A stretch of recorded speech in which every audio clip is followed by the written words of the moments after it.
I want to take a moment to talk to you about Roll TV, our online video library platform. Whether you've been training for a week, a month, a year, or 5 years, you already know that you need all the tools that you can possibly get and get your hands on to continue improving your skills as you go through the Jiu-Jitsu journey. And that's what Roll TV has been designed for. We started this project about a year and a half ago, and from the very beginning, we focus on continuous updates and continuous uploads of techniques that are useful to you. Anything from self-defense to sport jiu-jitsu. Anything from individual drills and techniques to the full concepts and lessons from big players like Sophia McDormand, Christian Woodman-C, and Andres Branaskis. In addition to all this, we feature workshops, seminars, and events that took place at Roll Academy. So you have access to all of this at your fingertips. And recently, due to a large amount of requests, we have opened the opportunity for lifetime memberships. No more cancellation fees, no more reoccurring payments, no more subscriptions. One simple payment, and you have full unlimited access to drills, techniques, full concept lessons, and events from big names in Jiu-Jitsu. How can you beat that? Go to rollacademy.tv, create a free account, take a look what the platform has to offer, and subscribe to continue improving your jiu-jitsu. And now, let's get back to Raw Radio. Miguel Angel Torres went from fighting in unsanctioned bouts in bars and nightclubs to becoming one of the greatest MMA bantamweights in history. Under the tutelage of Grandmaster Carlson Gracie Senior, who saw a champion in a young Miguel, Miguel rose through the smaller MMA organizations on his way to capturing the WEC bantamweight title. Along with other fighters like Urijah Faber and Mike Brown, Miguel changed the face of MMA. They proved that the lighter weight classes were just as exciting and full of talent as the heavier divisions. Miguel amassed an astonishing record of 45-9 during his incredible MMA career, and is now giving back to both the martial arts and local communities that made him a champion. With humor and sincerity, listen as Miguel talks about his journey, beginning with his childhood in a rough East Chicago, Indiana neighborhood, traveling to Brazil with his mentor, Carlson Gracie Senior, and changing MMA forever. Here is Roll Radio with one of the greatest fighters of all time, Miguel Angel Torres.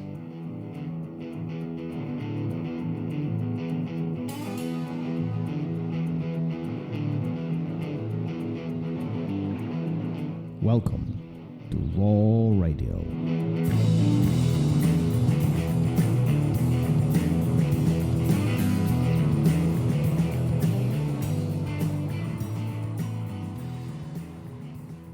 And we're live. Gary, how are you, sir? I'm good. You used to make fun of me all the time for saying every episode I'd be like, I'm excited, right? And I stopped saying it. Well, today I'm excited. I think we're going to have a lot of fun today. So let's get right to it. Yeah, but before we start, listen, I want to give a shout out to Carlos from Jiu-Jitsu and Cafe podcast. I had actually the opportunity to talk to him earlier this week. So Carlos, if you're listening, shout out to you. Thanks for having me on the show, guys. Check him out. He's doing some great things down in Brazil. And speaking of Brazil, we have Miguel Torres, who visited Brazil quite a few times on the beginning with Carlson Gracie. So this is going to be quite interesting. Miguel, welcome to the show. How are you, sir? Doing good. How you guys doing? Fantastic. Doing great. Listen, I don't know if you know, but you were the first person I met at Carlson Gracie. I don't know if you know. You probably don't even remember. I don't remember that. Yeah, I remember you. I don't remember that. That was the first person that you were the first that I met. Well, when I came to Carson's years ago, 20 years ago now, you were my first roll, and we rolled for exactly. That's my thoughts, because we rolled for like 15 minutes. And I don't remember any of it, and it was like a blur. You tapped me like 50 times. Yeah, but I was like 30 fights in already.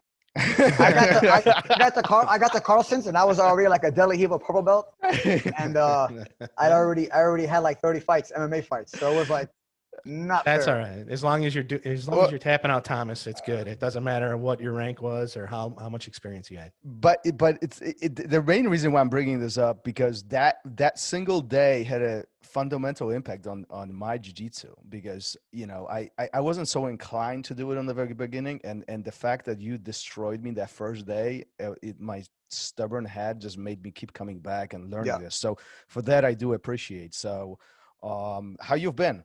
I've been good, man. Been busy. Got fat.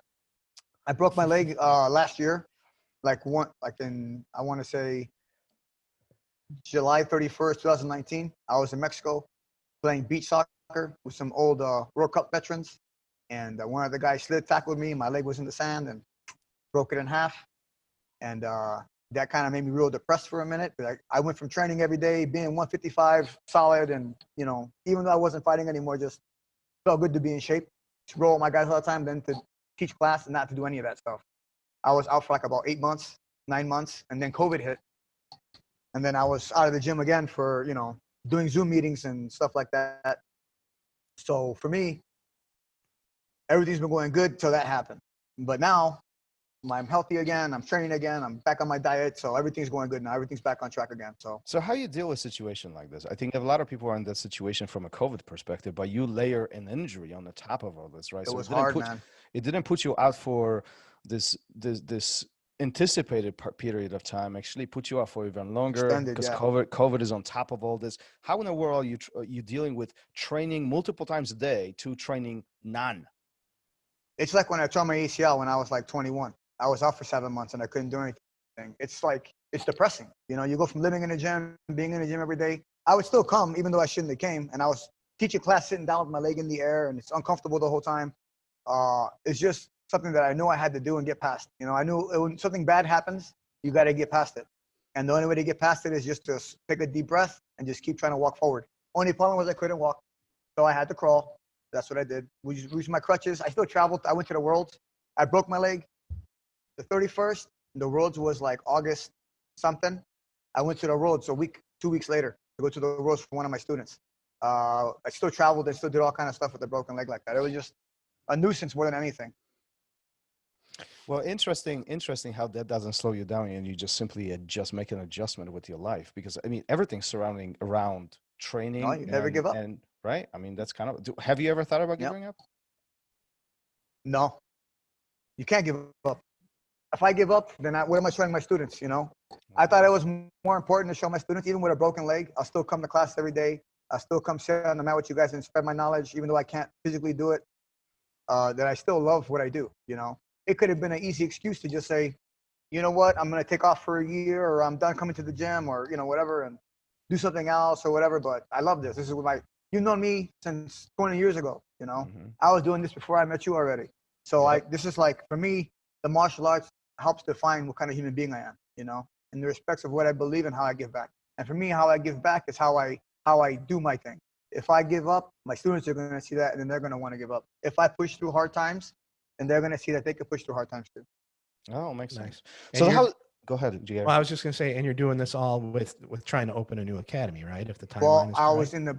Okay, so as I went to Mexico that weekend, when I got back after that weekend, I was supposed to move out of my house.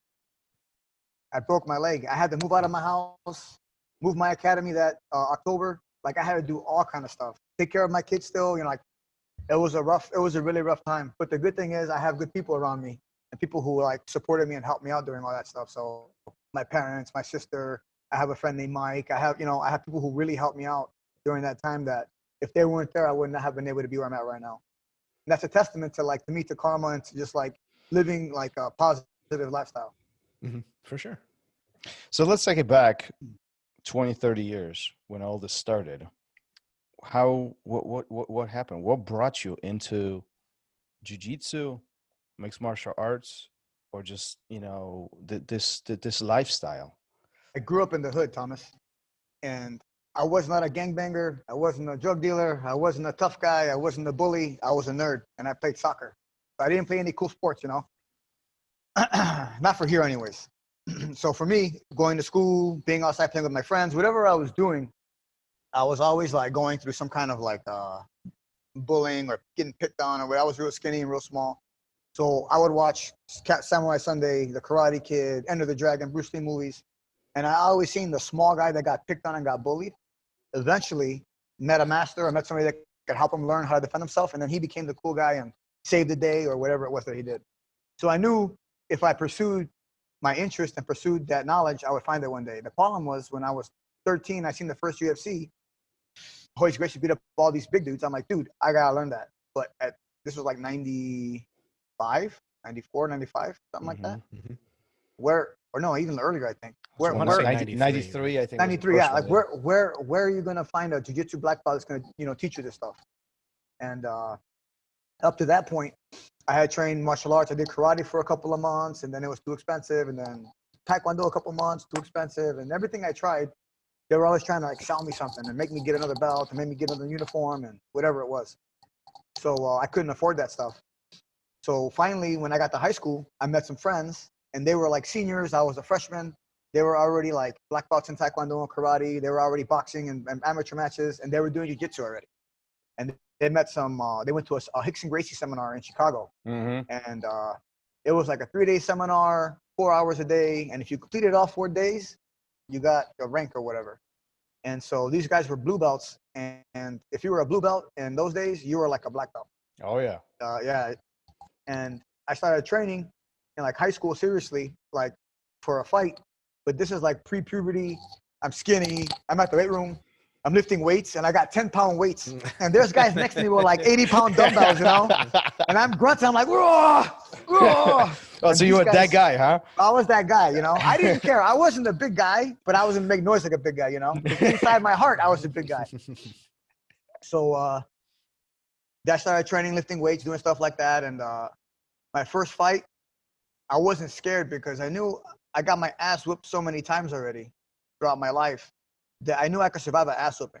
And usually it was against 2 or 3 people. But if it was just one guy and I was trained for it, I shouldn't have a problem whatsoever. So I wasn't nervous, but I was expecting in my mind this like epic battle for like a 45-minute battle or like a Rocky fight, you know? And I knocked the guy out in 10 seconds. And I got mad. I was like, what? That's it? I'm wearing some. I worked this hard for 10 seconds? Yeah, I'm wearing some tie shorts. No, like imagine your whole childhood, your whole teenage years. You're waiting for this one moment, and you're expecting like this epic battle, and then it's over. And everybody's so happy, and I'm walking with my hands are down. Referee picked up my hand. I put it back down again. I'm like, man. So that was my first experience in MMA, right? After that, I got back home. I got a Happy Meal because I couldn't stay in the bar. I was too young. You know, I'm eating, watching Ren and Stimpy. I'm thinking to myself, man, you know, I could do this again next month or in a couple weeks. You know, I'm not injured. I didn't hurt myself. So I went to the gym the next day, started training again, got another fight, fought 3 weeks after that, 4 weeks after that. And then every month I wouldn't get hurt. I would come to the gym right away. And I developed this sort of momentum mentally where if I keep pushing myself and I keep doing well and I don't give up, right? And I surround myself with people who are like-minded, I'll do well. And I just kept pushing that way, and I kept going up and up and up and up and up till I lost my first decision against Ryan Ackerman. That's the fight I tore my ACL. Came back 7 months after. I should have waited a little bit longer. And it wasn't that I couldn't beat him. I just got tired. In the first round, I had him in a triangle. I mounted him. Instead of finishing the triangle, I tried to punch him in the face, and then the round ended. I got up, and I couldn't walk. I was like Bambi, like, oh, shit.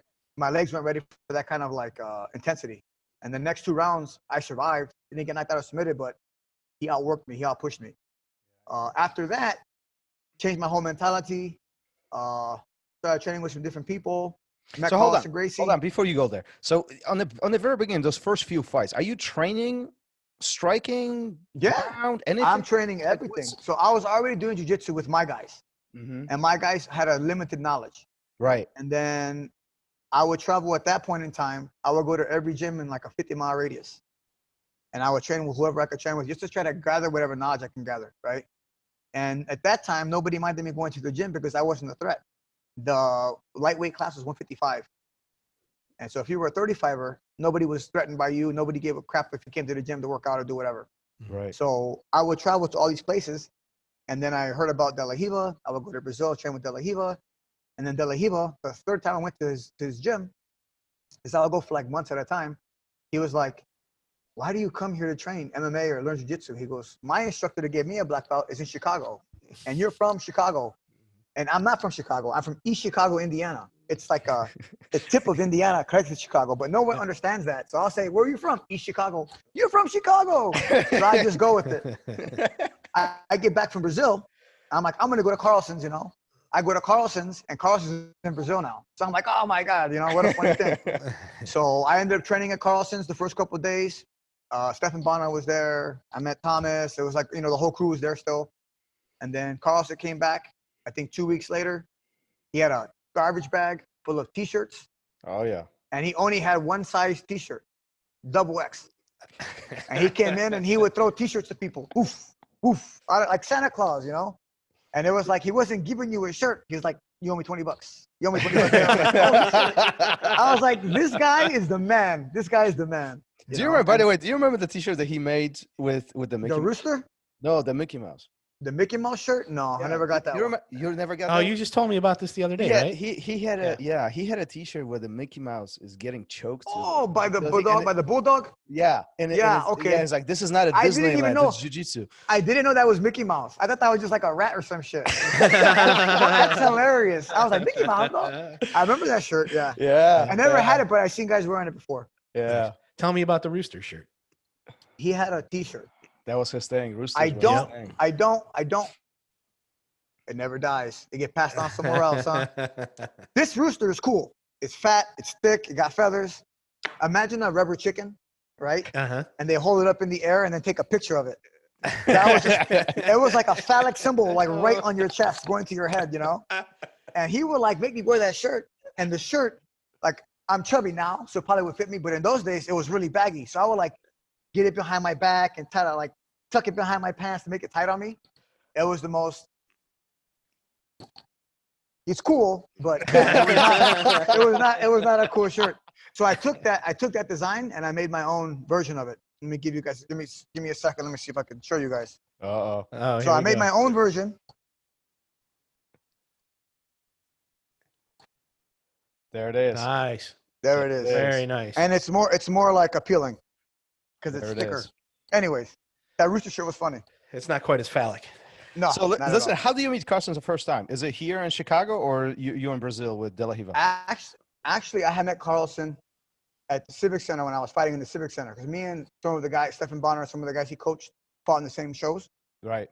And I was already fighting the main event, and I was a small guy. So he would stick around and watch because he liked roosters. And when he first met me, that's what he told me. He goes, you're the Mexican rooster. He goes, I'm going to make you a world champion. He told me the whole spiel, you know? Yeah. And did you know who he is? I mean, no. From a magnitude of... I had no idea who he was. None. At this time, internet was still dial-up. And if your mom picked up the phone, you got kicked off, you know? Yeah. So I didn't research stuff like that. There was no YouTube where you could watch technique videos. This is still a time of like VHS tapes. We would buy like a 10-pack series, and then we would divide it up between each other. And then I was the ankle lock guy. You were the armbar guy. You were the takedown guy. Then nobody wanted to give the tapes to the other guys. They got quartered them for themselves. Oh, yeah. So I came from those days, knowledge, you know? right? Yeah, for sure. I had no idea who he was till I met him. And till De La Riva told me who he was. And then when I met Carlson, it was just took off. Our relationship took off amazing. What was your first impression of Carlson? Like you meet him, you start talking to him. Obviously, there was an interest from his side. He's watching you at the events. You know, how does this relationship start? It's like meeting Mr. Miyagi, except he's Brazilian.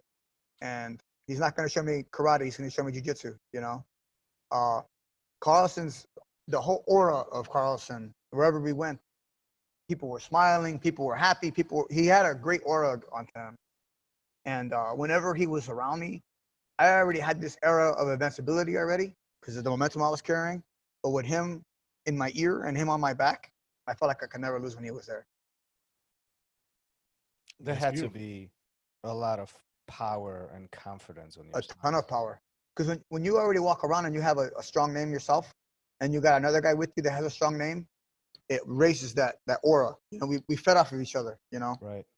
So he was a master. He was like a dad to me almost, you know? He traveled, and then he took me to Brazil, and I never forget this. The first thing he did, we get off the plane, get through customs, it's hot. We get picked up by one of his people. Manimal picked us up. A guy named Manimal. Manimal's crazy, right? We get to we go straight to Carlson's gym. I had not eaten since the plane. Tired. Couldn't sleep on the plane because Carlson would snore a lot, and he would like lean over and like snore in my face, and I'm like, oh man. So I was tired. I was hungry. There was like an 18-hour flight, whatever it was. We get there. We get picked up. We get driven like a 45-minute drive to Carlson's gym. We park. We go upstairs. He parks in the parking spot. It's not even a parking spot, but the guys all know him, so they watch his car so they don't get towed or whatever. We go upstairs into his gym. On the third floor, there's one window open.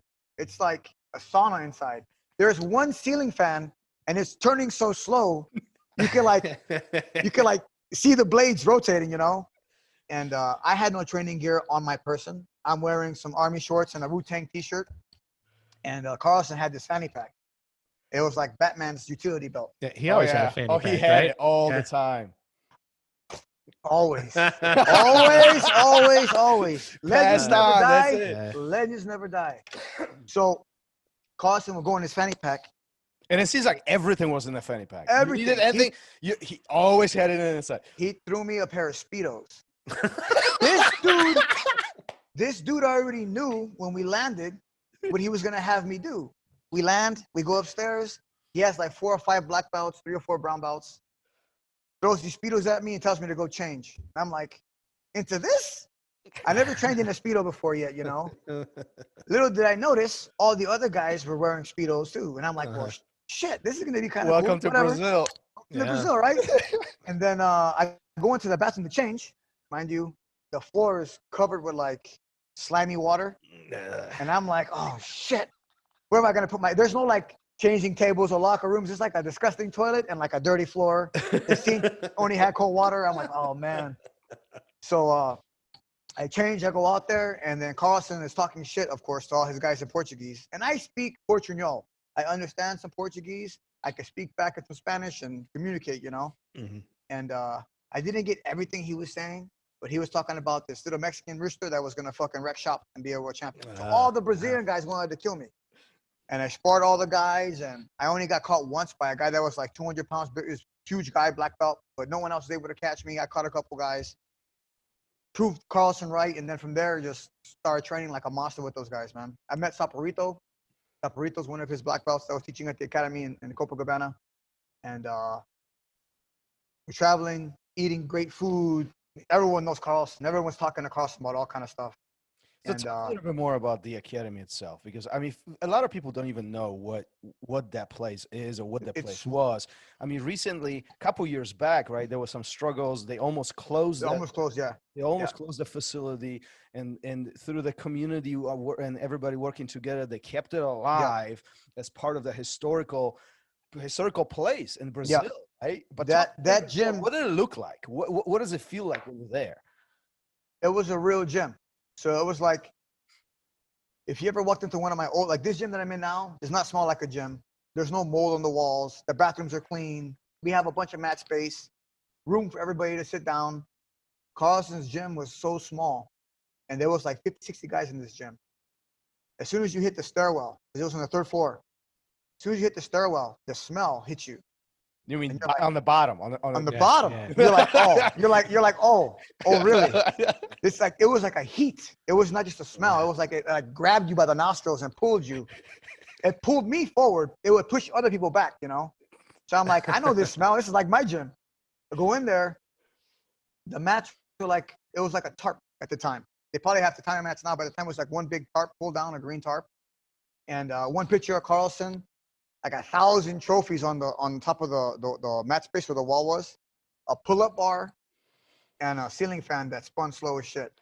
Maybe a chair or two for people who were sitting down. I think his, I believe it was his ex-wife, or maybe still his wife. I don't know at the time. She was running the gym, like just watching like a den mother or something like that, and then Saporito, and then everyone else kind of stood there. And it was just like the mats were always packed. There was the energy in a room like that. Is crazy because Carlson raises that up a level, you know? So everybody's already intense. The instructor there, Saporito, was already a good instructor, intense guy. And you got Carlson there. So you have like all these legends around just feeding off of each other. You know, it was a great environment to like see what you're made of and to learn some real knowledge. Yeah, it always appeared that way, that, you know, it was one of those, you either make it or you drown, right? It was a true fighting place. And that's how Carlson really was. The passion behind fighting, it was so visible with every conversation, the way how he taught, the way how he presented himself. And yet he was such a nice guy, wasn't he? Yeah. Again, whenever we were training in Chicago, I'll go to Chicago and train with him. After we would train, we go to Chipotle first. Oh, then yeah. we would go to Starbucks. Starbucks and Chipotle. Yep. Man, we'd go in to wherever we went into, whatever restaurant. He would walk behind the counter give the girl, the register girl, a hug. She knew him already, and a kiss. And then he'd say hi to the guys in the back cooking. He would literally walk behind the fucking counter, Yep. and like everyone was like, "Oh, Carlson's here," and they were all like Yep. cool with them. Or it was busy because it was lunchtime, and he wouldn't even order his food. They see him. They in already line, knew it. and they Yep. already knew what he wanted and had it ready for him. Yeah. I remember going with him a couple times, and Yeah. it was literally he walks into the door, and they're like, "Oh, it's ready for him." It's like being with the Godfather, you know. Yeah. It was a crazy time, and like that kind of energy. Again, you feed off of that kind of energy, you know. I learned more hanging out with Carlson on the side than training with him about like how to just live and how to be yourself. So Carlson was like a special kind of a man. What did you learn From him? Yeah. Never give up. Don't be weak. You're weak when you show your weakness. Don't show your, even if you feel fear or you feel scared or you lose or whatever it is. Don't show that you're scared. Don't show that you're nervous. Don't show that you're going to give up. You know, you lose, come back stronger. You lose, make your opponent pay a steep price for victory. Like those kind of mentalities, I was already kind of in that, but he just brought them out more in me. He like embedded them more. I knew I was going to be a great champion one day. I just didn't know how it was going to happen. There was no WEC was not even a thing yet, I don't think. Right. And the biggest fights I had, people would always complain, "Oh, he only fights in his area." I would get offered fights in Japan. Why am I going to go to fight the best guy in Japan for $500 when I could fight somebody here in my hometown for 10 grand, you know, and then promote my gym, sell merchandise, get more students. My students go to my fights without having to travel to Japan or go to Vegas or whatever. So I would get offered fights, but they weren't worth it. It was not worth me going that way. And then if you won the belt, you couldn't bring the belt home with you. It stayed there, and you were the title holder. So it didn't make sense in those days to do stuff like that. Yeah, and I do remember. I mean, you're absolutely right. The amount of attention that you drew with your fights, especially in Indiana and Hemic Center, right? It was ridiculous. I remember There were shows. Oh, There were absolutely. shows. It was ridiculous. And I remember, I mean, it's like I remember being there, and it's virtually the entire place. I don't know how many people fit there. I don't even know, but 4,000. 4,000? Was it 4,000? No, I mean, it was 2,000. 2,000. Sorry, 2,000. Was it 2,000? But I remember people in hallways, waiting, and it's like the moment your fight was up, that place was lit. I mean, it was ridiculous. Well, they knew I was gonna fight, bro. I know. There was a mariachi there. No other guy came out with a mariachi. We got to talk about this. We got to talk about it. We had Jeff Curran on the show a few weeks back, and he talked about your mariachis in the locker room. Okay, what is going on? What was going on with these mariachis? And I was there in the locker room. You were there before. Yeah, I was gonna say. I know exactly. Yeah. So what's the deal with that? So I grew up watching boxing my whole life, and there were some fighters that were fight that came out from Mexico that would have mariachis walk them out, you know, and I always thought that was cool, and I had never seen it done in MMA before, and even though it was not a worldwide production or whatever, I knew mariachis because I was a nerd, so I was, you know, doing stuff with people that played in band and people that played Magic the Gathering and people that played Dungeons and Dragons. So once I started fighting, after I won like 5 or 6 fights, there were like people were taking notice. Oh man, Mikey, because at that time I was Mikey. I was not Miguel. They're like, man, Mikey's, you know, learning how to fight or do whatever. I started fighting in the Civic Center. After my third fight there, everyone thought I was gonna lose. I'm fighting this dude. He's like 6'3". There was no weight class at the time, so he's 185. He's a bricklayer, long arms. I'm 5'10", 135 pounds.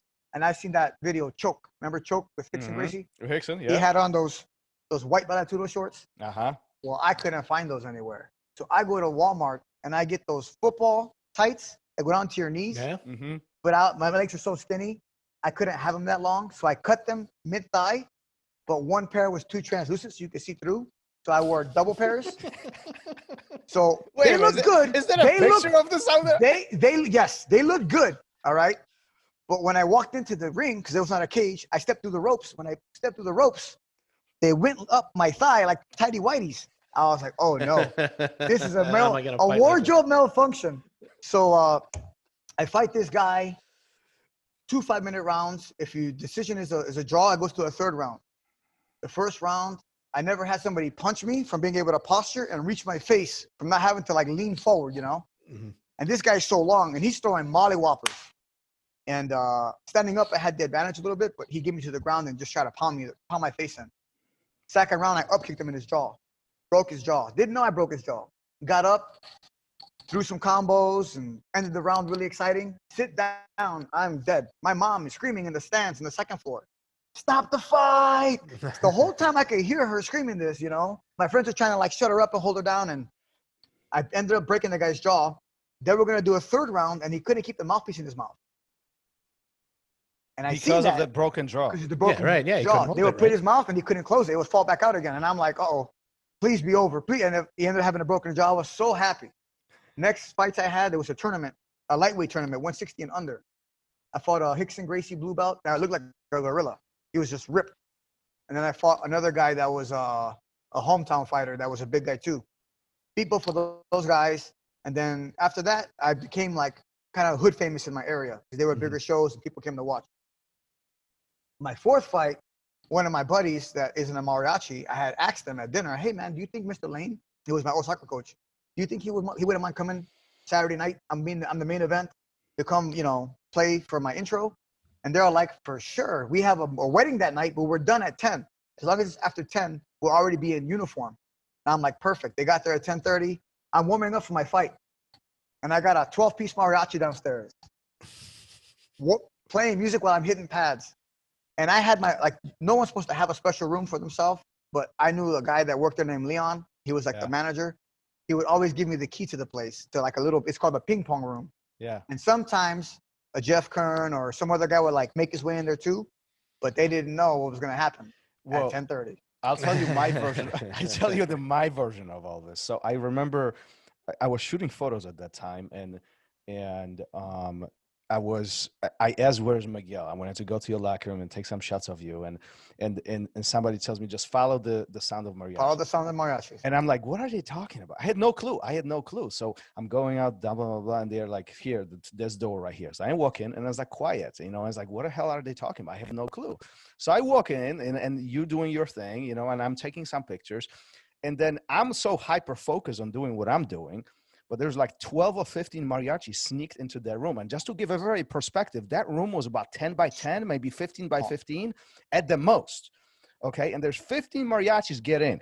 And then in like all together in one thing, that all of them start playing loud. I mean, loud. And I was like, what the fuck is going on here? It was crazy. Yeah, intense. So I'm warming up as they're warming up, you know? Nah. And I'm cracking pads. My whole game face, like my whole look is different. I'm not a happy Mexican no more. I'm hungry.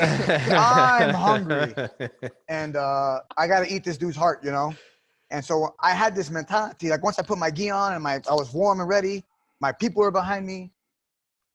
You walk up the steps and you're waiting to get called out, but there's people, like fans can go in the hallways and it's just packed.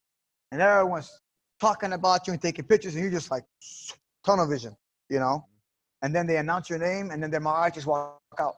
Da, da, da, da, da, da, da, da, and oh man, it was intense. It was a show. I mean, it was you know, you did something that nobody's ever done before, or even since. Like I don't recall anybody doing anything like this, and I'm pretty sure that everybody who was there remembers those days. They do, man. They do. It's hard to forget something like that, you know. Yeah. Because then a lot of the guys were on my side and wanted me to win the fight, but it didn't look like I was going to win because the guy that I fought looked like, even though I was well trained, I never had like a fighter's body where I had big muscles and abs, and I just looked like a regular skinny dude that could whoop someone's ass. Yeah. So it was like this lure of like, what's going to happen? You know, is he going to win? What's, you know, so that was like a pretty cool experience to go through. So you go for years without losing a fight, and then you fight Ryan. And things don't go according to plan, right? This goes this decision, if I'm not mistaken. That was your 20th or 21st fight, something around something like that, yeah. Yeah. Yep. So walk us through this. What happens there? I mean, what happens? Your hand doesn't get raised, and obviously life sucks at this point. Yep. What's going through your life? What's going through? I go home. I get in the shower to wash the shame off my body. That stink of shame that you carry after your fight, you lose. Get in the shower, cry in the shower, get out of the shower, take a deep breath, look at myself in the mirror, and then realize that because I didn't listen to the doctors and I was being stubborn, I fought too soon trying to like get back out there again. And I fought a guy that was way too tough, that I had to step my game up a little bit. So the next day, I went to the park, started running, started jogging, started lifting weights on my legs. I didn't really lift weights at that time, and I didn't realize how weak my leg was, so I had to make my legs super strong. So then I started training my training regimen. So I added weights, started doing more like buddy carries, put your partner on your back, or carrying carrying wife over the threshold kind of stuff. So I just changed up my conditioning, and I already had a good cardio, but because I had lost because of cardio, I pushed it back up again to get back where I was at, if not get better. So And am I that hearing this mentality- correct? The next day, right after the fight, you get back into your routine. You don't take Bro, any breaks. In those days, I had one time I fought 3 times in one night. Won Whoa, every fight. wait It a was minute. 15-minute Yeah, fights. yeah, yeah. It was 15-minute fights. Every fight went to decision. Okay. That was Saturday night. Sunday, that was the first belt that I won. Extreme shoe fighting in Indianapolis. Then Sunday, I felt like I got hit by a fucking car. I couldn't move. I couldn't do anything. Monday, I woke up, went to the gym, trained. Like people were like, what are you doing here, bro? I had bruises and black eyes and stuff like that, but I was like, dude, I got to train for the next fight. You just fought 3 times. Yeah, but I'm going to get another fight next month. What And was I your already set it what up. was your goal at that time? Like, how often do you fight? Bro, well, see, I was fighting so much because the money that I was making for those fights at the time, like 200 to 500 a fight, they were the smaller ones. I would go going to college at Purdue, and I wasn't smart enough to get like those scholarships, so I had to pay myself. My parents didn't have money to pay for school. I wanted to graduate college, give my dad, like I would be the first one to graduate in my family, make him proud. So I was paying off my tuition every semester. So every semester I had to fight 4 or 5 times and supplement that with my income that I have from my job.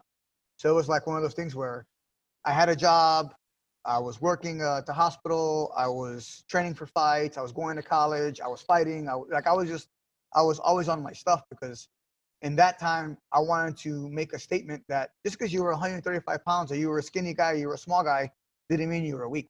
In those old days, nobody respected you when you were a small person. Well, but you're talking about something very important My because I wife think is 135. How are you? How are you a fighter? well, but again, you talk about something very important because at that time, 135 didn't exist in any It didn't exist. in It didn't any exist. federation, right? Not even And 45. right, not even 45. You're right. And then years later, WC introduces 145, and that means nothing to you. Yeah. Right. Yeah. And then, but I personally think that you are one of those guys who contributed to I those changed a lot. divisions being Yes. created. Yeah. I never talk about this kind of stuff because it makes me a little bit hurt in the heart a little bit because I feel like I gave my life to MMA, and I feel like I changed a lot of perceptions of people that were of the smaller weight classes. I think me and Urijah Faber were some of the main guys that did that. Yeah. And I can tell you. Go ahead. I was going to say, the first place I saw you was WEC, and I had that perception, like most people, of, I'm gonna watch these smaller guys because I'm hoping the welterweights are coming up later and the light heavyweights are coming up later, and then my jaw was on the floor, and I was like, after that first time watching WEC, I was like, I gotta watch these guys all the time, every time. These are where the fights are at, and I always felt that way a little bit with boxing, like everybody was always excited about the heavyweights, and a lot of the heavyweight fights where you're just waiting around for that one punch. Yeah. But those smaller weight divisions, those were the exciting fights to me, and I kind of got that out of my head until WEC came around, and I was like, holy shit, these guys are amazing. Going at it. Yeah, we were all fighting for respect. Yeah, I think so. I think you had something. You guys had something to prove, right? And you proved it because it did. It absolutely changed MMA. Well, you look at it now, there's 45-pound champion, 35-pound champion, there's females. Like a lot of people that have jobs in the UFC have jobs in the UFC because of what me and Urijah Faber did, Sure. Urijah was a big part of that too because he was the 145-pound champion. I was the 135-pound guy. A lot of guys always wanted to see us fight, but I don't think we ever fought back in those days because they needed us both to stay on top to be able to market that to the masses like that. And then when the UFC bought us over, I think I had lost 2 fights before I had got bought by the UFC, and my life was going crazy, going through a lot of stuff personally with my relationship, my wife, my gym. I had switched gyms again. There was just a lot of stuff going on. And I had switched my style because in those days I was really reckless. Like I watched my old fights and I would just walk forward and like I was just trying to like out tough you. And people started realizing, man, this guy's gonna always walk forward no matter what. So all you gotta do is be smart and let him walk into a punch, got knocked out by Bowles. That kind of like really threw my head for a loop. Came back with like the idea to get my title back, and then I fought Benavidez. But when I fought Benavidez, I had bursitis. I was training in Vegas with Drysdale, and AJ Agazarm at the time, he's just an Ohio State wrestler, maybe a blue belt in jiu-jitsu, takes me down off the mat, and I busted my elbow on the concrete, got bursitis, got it drained 3 or 4 times, got a staph infection. Doctor's like, dude, you know, you probably shouldn't fight. You're gonna be messed up for a minute. You're gonna be on antibiotics for 2 weeks or whatever it is. Kept training that way. They wouldn't let me pull out of the fight because they were like, dude, you're fighting in Ohio. It's a big, you know, draw for you because of the Arnolds. We need you to do this fight. Da, da, da. You're going to win. Don't worry about it. He's too small. He's too short. I didn't do boxing, MMA, wrestling, jiu-jitsu. All I was able to do was lift weights and do cardio. Mm-hmm. So that fight was one of the worst fights of my life because I knew mentally I didn't do anything that I did in the past to get ready. And I knew my body was just healing from a staph infection. I was just getting off the antibiotic. So that fight, I got cut open. And after that fight, stuff went for a loop because I'm now getting stuff. Before I was like, oh, Miguel's a GOAT. And he's the greatest fighter in the world and da-da-da-da. Now they're like, dude, you're finished. Retire. You're going to get brain. Everyone was against me now. So I still believed in myself. No one knew the story of what happened, what led to that, you know, that fight. Now I have this huge cut on my forehead that I had to get replaced or get fixed. I had to heal from that and then train for another fight and then, you know, go back out there again. And it was against everybody's wishes. My family wanted me to stop fighting. Friends wanted me to stop fighting. Everyone thinks it's over for me. And again, I'm at this time going through a lot of stuff mentally. And then I met Faraz Zahabi. Carlson was dead, so I couldn't rely on Carlson for advice or anything. And then when I met Faraz was another man that changed my life. It was like a brother to me. This dude literally took me into his home because at that time I had got ripped off by my manager, and he was stealing money from me. And no one told me anything. I was the last fighter that he had before I found out what was going on. And then I get to Montreal, have nowhere to stay. And Faraz is like, dude, just come stay in my basement. You know, I got a cot down there. It's a TV. You can live down there, I don't mind. He didn't know me from anything besides meeting me for a week to train to come check me out, you know. And he took me in and he trained me like I was, you know, his brother for the next 2 or 3 years. And his style, like St. Pierre, is to fight a smart game plan. You know, you don't got to go out there and knock the guy out. You got to go out there and win your fight and just keep winning. And so I started fighting a little bit safer to do what my coach wanted me to do, to be smart, be healthy for myself. And that's when the UFC is like, well, Miguel's style's changed. He's scared now. He's da-da-da-da. So I quit fighting. The UFC fired me. And then I started fighting for World Series of Fighting. I've been like 4 or 5 organizations, you know. Mm-hmm. And then by that time, it wasn't working out because training partners, I got no training partners at the gym anymore. And I'm not going to trust her anymore. And just a lot of stuff is going on. And then...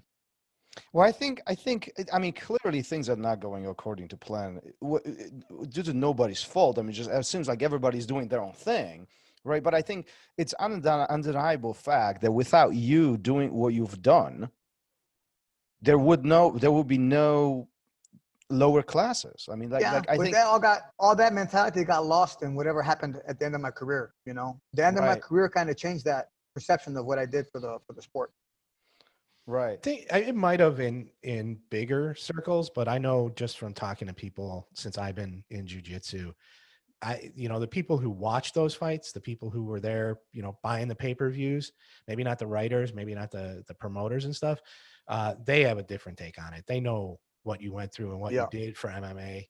And so don't ever feel that like the people forgot about you or they don't care or realize the contributions you've made, because that's how I know I'm old. I have kids. I'll see a kid at a tournament, right? The kid's like 17. I grew up watching you, bro. I grew up watching you fight, man. Like you're the reason I train. And I'm like, oh, how are you watch me fight? Oh, I was like 6 years old. I'm like, you got to take the good with the bad, right? Yeah, you take the good with the bad. Yeah, you do. That's the good one. But listen, it has to feel good having that kind of impact on young kids back then in the day. And I mean, they are adults today, or they are going to be adults soon. And I mean, it has to feel good that you're changing people's lives, not even directly. You're not necessarily teaching them, but them watching you, then them remembering these events and I mean, there was thousands of people at the venue when you were fighting at Hammond Center, right? I mean, it's like you can't forget that part. One of the main reasons why I do what I do now, teaching classes, and I could do whatever I want to make money, but the reason I love doing what I do now, I get to meet somebody when they don't know, they're ignorant to martial arts, they have no confidence, they just almost lost in certain ways, and they're not sure where they're going. And the hardest thing they do is walk through the door. And once they walk through the door, I get to take that person and help them grow and change as a person. And when people train seriously here, their lives, it's not just they get better in jiu-jitsu or they get in shape, they feel better about themselves. That means people around them feel better about themselves. Like, it's that energy that Carlson spread to people, And then this is like, not a church, but like a church. They come here and everyone's equal on the mat. I don't care if you're a rich guy, if you're poor, if you're a cop, a drug dealer, if you're, whatever you are, on the mat when you're barefoot and you got your pajamas on, it's equal. It's nobody's, now we get to see what you're made of, So that's why I think giving back, not just fighting and just teaching, but like just that general energy you perpetuate into the world. That's what martial arts to me is about. It's not just about the end user. A champion can make their own gyms, or a fighter can make their own dreams. A champion makes the other people's dreams come true. And that's what I'm trying to do. That's a true leadership, right? That's a true leadership right there, right? It's that you put yourself behind other people, or otherwise you put other people in front of you, right? They're more important. Your get is to build them up, not necessarily to make yourself amazing, right? Yeah. Well, the reason I fought too was so how am I going to be an instructor? So I was never going to teach until I was like in my 30s or 40s, But people kept coming and coming and coming, and they kept growing, so I can't turn people away. I was about to say, I remember you teaching when you were purple belt. Mm-hmm. I was a blue belt when I was teaching, bro. You had your own academy when you were there, right? Yeah. I mean, I remember training with you. I remember you knocking me out a few times. That's what I'm saying. I was a purple belt, but I was an MMA purple belt, So I would get a black belt to come do no-gi or do whatever, and I was able to give guys like that a run for their money because I was not skill-wise super, like, technical, but I had a lot of gusto where I wasn't going to stop pushing or give up, Yeah, I remember one time.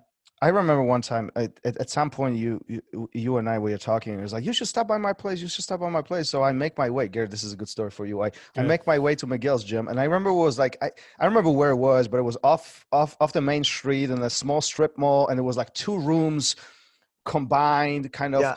And it's all padded. I walk in there, and it's like, go change there, and I change, and I remember somebody asking me, "You ready for this?" And I was like, "Yeah, why?" And then, like, he dropped me like 4 times, and then I knew why I was supposed to be ready. It was funny, bro. In those days, most guys came. Tape? Go ahead. No, anybody got that on tape? Oh, bro, no, I wish. Oh, come on, man. All these things were you can't film those things. No. What happened in Miguel's place stays in Miguel's. Stays in Miguel's. It was like Vegas, In those days, like the guys that I trained with, they were coming to the gym to try to whoop my ass. Thomas was coming to train with me, but everyone already came to the gym knowing, oh man, we're gonna get down today, Yeah. And Thomas is like a deer in headlights. Oh, this is a nice place. Okay, let me check it out. I seen him walk in the room, and I'm like, oh man, fresh meat. Fresh meat. Yeah. Yep. Hey, listen, I want to touch on one more thing. It is I want to go back to Carlson for a moment, because clearly he made huge impact on everybody's life, mine, yours, and everybody who came in contact with him in any capacity. I mean, remembers the guy, and there was a clear impact that he made on our lives. But then there is that day when we find out that he's gone, and I'm curious to what impact that had on you. I know this wasn't easy. You and I, we talked several times during that time. You want to share your thoughts on this? It was kind of hard, man, because I guess the guy, doctor taking care of him, was out of town, and he was sick, goes to the hospital, and they sent him home with some pain medication, and he ended up having a blood infection. Yeah. He got septic, he got in a coma, he was in the ICU. I seen him 3 days. He was there, I think, 3 days. I went the first day, seen him. He was jaundiced, he was yellow. He didn't look nothing like himself. Yeah. And he was a little bit delirious. The second day, he was asleep when I got there. He wakes up the last 5 minutes when I was going to leave, grabs me by the shirt, tells me he's going to train me to fight Mario Sperry because he's whatever bad words he called him. And then in those days, in Carlson's magical fanny pack, I don't know how he would carry like 20 CDs in here. Oh yeah, He would had them. he would make CDs, and they were called International 1, International 2. And Carlson was a man of the world, and he spoke like 10 languages. So this dude had Russian music, Italian music. He had like from different like countries, his favorite songs, opera, Mexican music. And me, I have a wide taste of variety of music. So he would give me all his CDs so I could have for myself. I appreciated music. He asked me, he goes, tomorrow when you come back, bring me my CDs. And that was the morning when I woke up. I got a phone call from Paulo Corso, and he told me Carlson I just passed at like 6 in the morning. So hurt my heart terribly. I never seen at his funeral, I never seen so many tough guys cry. Never in my life. Yeah, I remember that. I was there. I mean, I think that was one of the toughest days for me. Yeah. It didn't hit me until that service when I walked into the room and I saw everybody and so many tears, so much sadness in a way.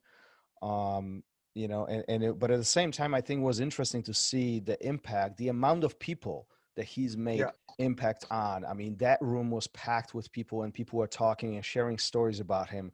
And I think what you do today is amazing. Continue sharing those stories, because let's be honest, the generations today that are starting, or They'll never know that stuff, man. they never know that stuff. They have no idea what it means to walk up the stairs and smelling that sweat and that pure fighting.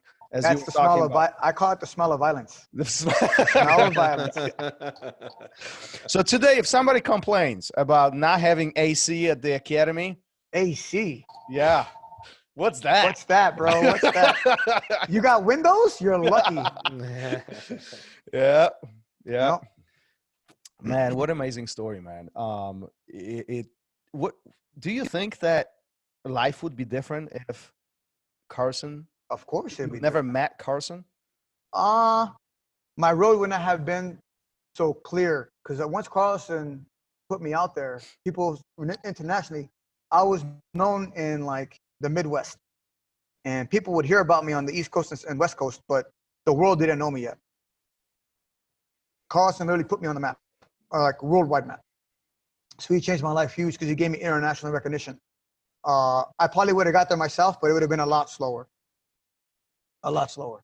Yeah, and you know, it's interesting you talk about the international part, because I like I said on the beginning of this episode, I talked to Carlos Almeida earlier or last week, and on his podcast, and he actually talked about you. He talked about, you guys never met, but he talked about, he was from Carlson camp, and he talked about Carlson talking about you quite frequently in Brazil, and he referred to you as his little rooster, and I know he even talked about him Carlson going on TV and talking about you. What's your recollection of those events? I'm in Brazil, training with Carlson, training with all these like great training guys, all these training partners and stuff. He takes me to they have this station in Brazil called Combat TV, and all they do is play Pride, UFC, whatever shows it's just nonstop violence on TV, right? Which I thought was an amazing channel to have, you know. And the guy that makes those interviews was like, you know, I'm going to interview Carlson. You know, I want you to come with them, talk to you for a little bit. He spoke English, spoke Spanish, spoke Portuguese. So the guy knows a couple languages. Carlson goes down. I'm wearing my Torres shirt, thinking like I'm going to be on TV with a Torres shirt on. We get in the green room, and Carlson throws me a Rooster t-shirt. Rooster shirt. Was it extra large? It was a double X, bro. I put it on. It was only one size. It was only one size, man. I put it on, and Carlson's getting interviewed while I'm changing, and there's 3 guys in the back that are looking at the cameras and doing whatever, camera guy and all that stuff. And Carlson talks with his hands and points and da da da da da da. And then they start talking. I heard my name, which means they're talking about me. And then Carlson's talking shit to a bunch of people. So I heard a bunch of like shit talking, and then they start talking about me, and I didn't understand what he said afterwards. And everybody in the room turns around and is like, that guy? And I'm sitting there with a double X Carlson shirt, looking like a little kid wearing a bathrobe or wearing like a pajama shirt, you know? And I'm like, that's me. And then I go out there, and the guy's like, did you hear what Carlson just said? And I'm like, no, I didn't catch that part. I was changing. And he's like, oh, he just challenged any fighter in the world at 135 for $10,000. You know, he put it on against me. You know? And I'm like, what the fuck? I couldn't believe it, you know. And I'm like, and now he's like, so what do you think? And I'm like, yeah, I can't be scared, you know. I'm like, yeah, let's do it. 20 grand. And, that interview right there put me on the map because Carlson literally put his own money on the line against whoever wanted to go against. Yeah, And I know that was interview crazy. was actually on YouTube. I saw it, I think a couple of years ago, but Yeah. I hope it's still out there. It's still out there. It's still got to be yeah. out there. We'll try to find it and put it in the notes of this episode That's so you funny. guys can see it. But it's that was a funny time. The way they turned around, like, no way, not this guy. The dude, the extra small dude in an extra large t-shirt. All the guys there are like these buff in Brazil. Jacked, yeah. It's not hard to get vitamin S, you know. And so I go to the beach, bro, and I'm in a Speedo, of course, because you can't wear board shorts in Brazil or you're weird.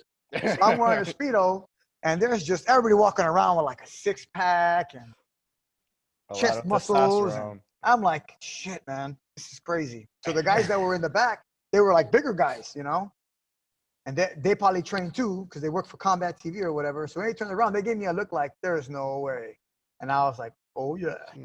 That was a funny time, man. Listen, Miguel, great story.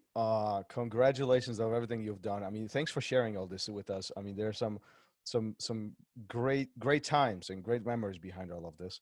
Before we wrap up this episode, we have a small surprise for you. We have 5 questions for you. We didn't tell you about this. Awesome. Try to answer them. First thing that comes to your mind. You know, some of them are serious, some of them are less serious. Gary's going to ask you those, but let's take a look where this takes us. Yes, for sure. So you started in MMA, but what was it like the first time you stepped on the mat? Empowering. Nice. Interesting. That it? Just one word? Empowering. It was empowering. All right. I wasn't scared because, again, I had already got beaten up a bunch in my life. So it wasn't like I was scared to get beat up. I just need to learn how to fight, you know? So the fact that I had a place that I can train at and there was guys that were going to help me out and we were going to be like together, like a gang or a team or whatever, that's empowering, you know? That gives you feed off for your training partners, you feed off for whoever's in the room. If somebody's got negative energy, it's going to be a bad time because they're trying to fight you, they're not trying to train with you, you know? So the first time I stepped on the mat, I didn't know about that energy. I just knew my energy and what I was looking from the experience. So it was very empowering. Wonderful. Wonderful. All right. What has been your most rewarding achievement? My children. Perfect. All right. Get that down. Have you ever wanted to quit? No. No way. Never. Never? No way. Nothing. Not even one Injuries, time. nothing. I'm petty.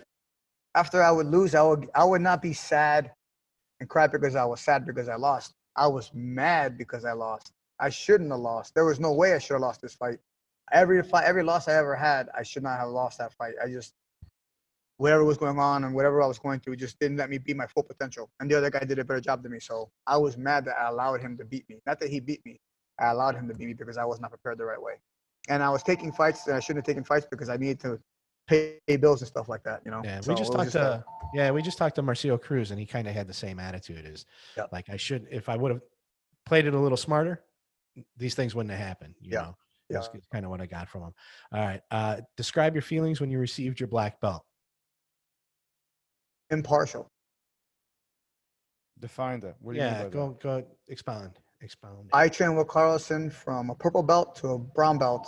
And from a brown belt, I got 4 stripes from him and I was going to get a black belt. And then he had passed away. Okay. I've WC champion, winning all these fights, training with a bunch of black belts. I'm training with Damian Maia, Robert Drysdale, all these different like high-level guys. And we're always doing no-gi. And then there was a Sunday, we all had our gis on. And they were like, they couldn't believe I was still a brown belt, you know? And I'm like, well, Carlson passed away. I don't train under nobody anymore. He was the only guy I trained under. And my manager managed all of us. And he was like, well, listen, you know, I talked with Damian and Robert and whoever else, you know, they'll give you a black belt because you're at that level. I was famous. I was on TV. I was a world champion. So that means they have a world champion in their stable. So now I'm like asking my students, hey, who do you think, you know, we should be under, our gym's going to affiliate with? And at that time, I had hired a black belt to help me teach because I was not a black belt, so I didn't want to not have a black belt in the gym, even though I could beat up black belts in my area. So I had a guy named Andre come down and help teach. And he told Carlson Jr. that what I was planning on doing. And then Carlson Jr. came in through a seminar at my gym and then gave me a black belt. Even though I never trained with him, he gave me a black belt in honor of his father. So I stayed in the family and whatnot. And then things got kind of weird after that. I'm not going to get too deep into that because I don't want to make any problems. But I never hooked up with those guys. And then that was just the end of it. So I got a black belt from Carlson Jr. I should have got it from Senior, but he passed away. So I'm still kind of impartial about it. Happy I got it, but impartial. Okay. Well deserved. I mean, oh, without a doubt, yeah. But I can see why it would be kind of almost bittersweet. Bittersweet. Yeah. You know what? Better word to use. Bittersweet. Bittersweet. Okay. Got it. All right. And then the last question is, do you wash your belt? That's an important one. No. No. Hold on, bro. Do I wash my belt? I've seen your belt. Do you have it around? Do I have it Let's around? see this, Hold on, because this man. is going to go on YouTube. I was going to say, wash we my have a lot belt? of visuals on this Do I particular wash my episode. belt? What's wrong with you, bro? We're getting a full tour of the gym. Do I wash my belt? First of all, if you're out there and you wash your belt, you wash away all the power of the violence that has passed in to that belt. Man, I'm gonna This have to belt- switch my thoughts on this again, especially because he's kind of local. I've had this belt since 2007. Look at this. That's This not- belt look is at no that longer thing. black. Look at Wow. this. If you're not looking at this, I have a you feeling need if to you tune tied a into knot in YouTube that, and see this. yeah, if you tied a knot in that, I think it would break apart. No, Oh, it my wouldn't. that's it's how all afraid that thing is. This is crazy. This is what a black belt you use every day looks like. Wow. Never washed it. And That's no, amazing. no one gets staph infection. I don't get ringworms. We don't have weak skin in Northwest Indiana, players. Here. Sorry. You sign a waiver saying you will not get sick when you come inside here.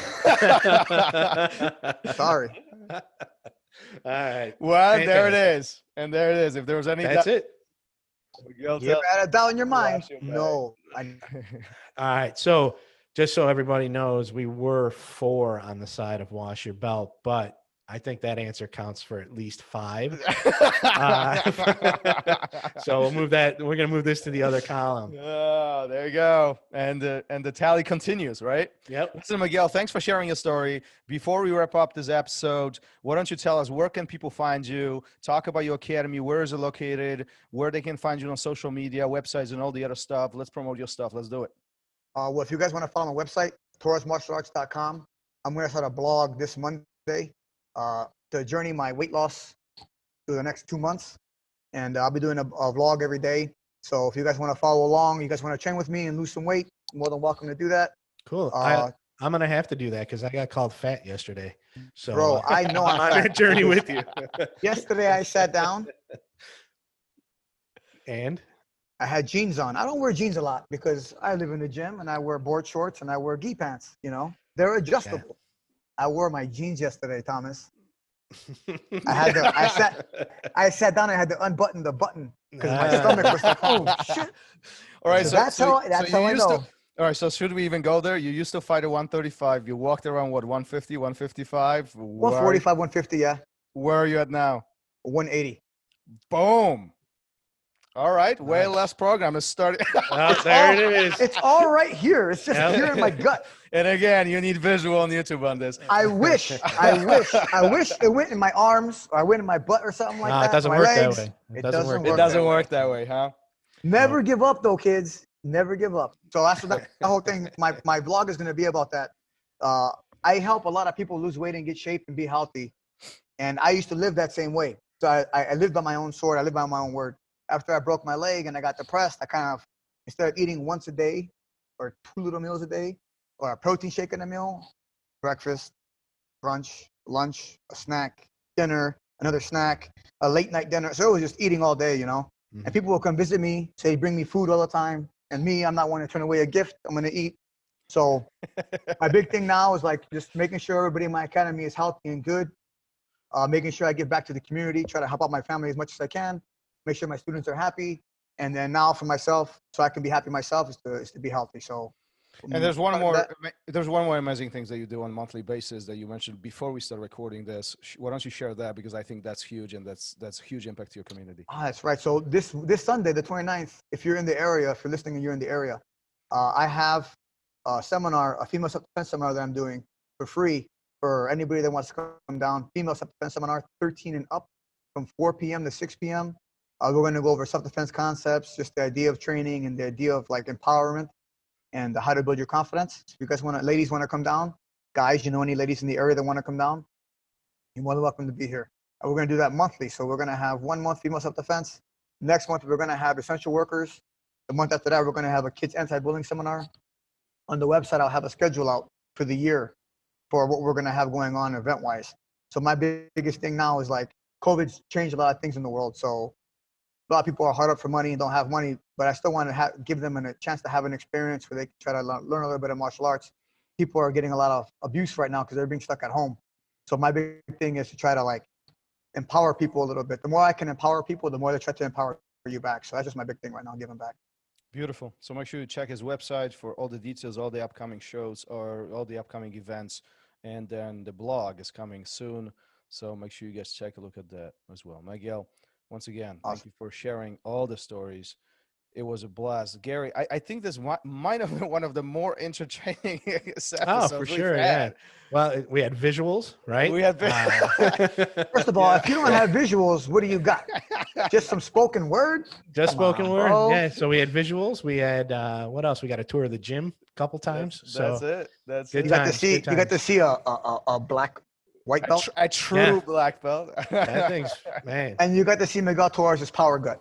That's Yes. all right. That's it. Yeah. That's it. Oh, and Wu-Tang Clan forever. Wu-Tang, Wu-Tang right? Clan Yeah. forever. There you go. COVID will end. Wu-Tang is forever. Yes, it will. All right, guys. Miguel, thanks for being here, and we'll see you soon. See you guys on Thank the you mat. so much. Peace. Peace. Thank you for listening to Raw Radio. If you enjoyed the show, don't forget to leave us a review and help us make the show even more amazing. For future episodes, check out our website and follow us on all major podcast platforms. Take care.